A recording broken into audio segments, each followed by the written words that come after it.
nation watched with horror as our Capitol building was breached by domestic terrorists who sought to use violence and intimidation to overturn the results of a free and fair election.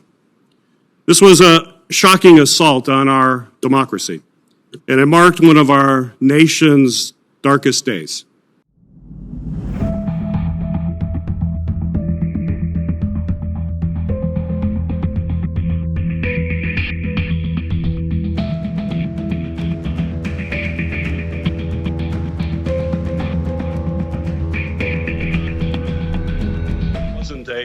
A formal intelligence warning that was put out to let local law enforcement know what they might be confronting that day. That's simply unacceptable. And it's particularly unacceptable because we all saw it coming. It was on social media. It was pretty clear what we were seeing on social media, that people were going to come. We had the president himself say it's going to be wild. We knew folks were coming here. And yet we heard back from both FBI and DHS that they weren't sure what was a credible claim versus First Amendment speech.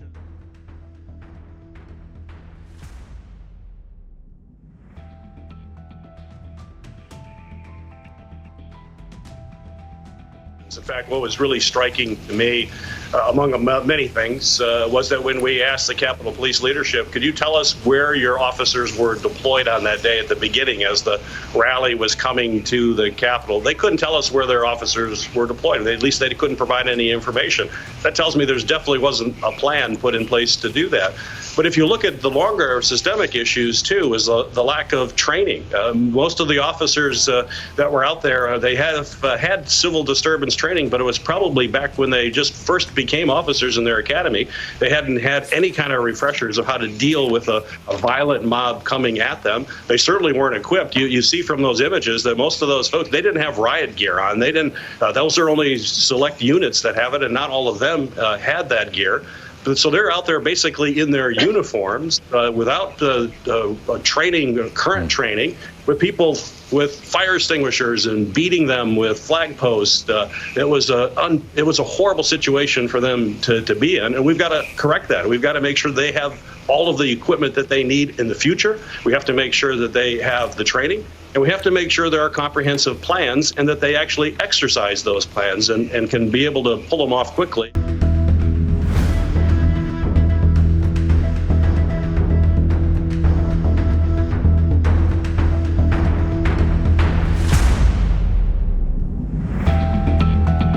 Officers begged me for relief as they were unsure how long they could physically hold the door closed, with the crowd continually banging on the outside of the door, attempting to gain re-entry. Eventually, officers were able to secure the door with furniture and other objects. I'm proud of the officers I worked with on January 6th. They fought extremely hard. I acknowledge that under the pressure of an unprecedented attack, a number of systems broke down. One of the reported issues described by officers was a lack of clear communications and directions from officials. It appears that the established incident command for the Capitol building was overwhelmed by the enormity of the situation and as officials battling insurrections as opposed to directing the response. There have also been reports that some officers may have felt confused or let down during the attack.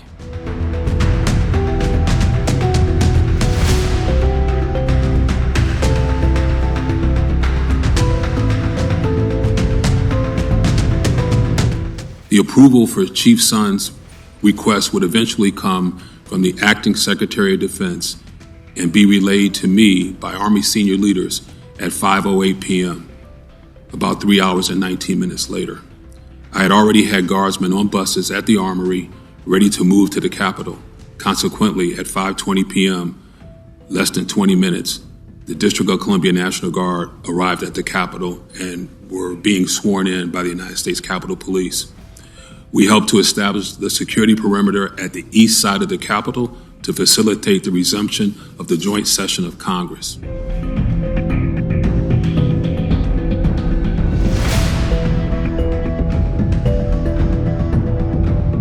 The reason it was overlooked is people were saying, well, this just can't happen. And these groups of folks, they can't do that. Well, now we know they can't. We know that what happens on the internet can be translated into physical action on the Capitol grounds or in towns across this country. We've got to treat domestic terrorism with the seriousness that it deserves.